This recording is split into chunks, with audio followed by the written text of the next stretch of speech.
This is example from chapter 10. Here we have a yo-yo that consists of a solid disc with radius r and mass capital M. We're going to find the acceleration of the yo-yo on the tension in the string. I did a free body diagram. This is the yo-yo.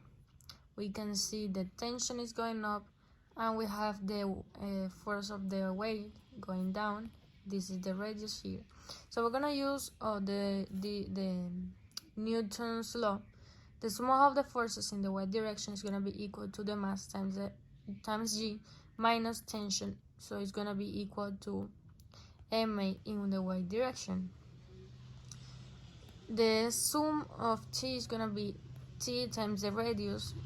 That is gonna be equal to the inertia times the angular acceleration, which as well is gonna be equals to 1/2 the mass times the radius squared times the angular acceleration. We're gonna use this equality. Acceleration in the y direction is gonna be equals to the radius times the angular acceleration. So this equation over here becomes this: tr equals to 1/2 mass times radius times the acceleration in the y direction, which we divide both sides by r, so we can eliminate the r.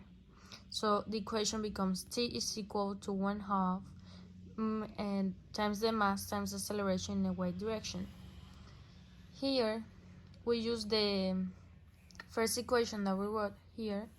We plug the value of t that we find in the equation above. So the equation becomes mg minus, we plug this equation, is equal to the mass times acceleration in the y direction. So we're going to rearrange this equation so we can find the acceleration in the y direction and the tension in the string. This is how you solve the example from chapter 10.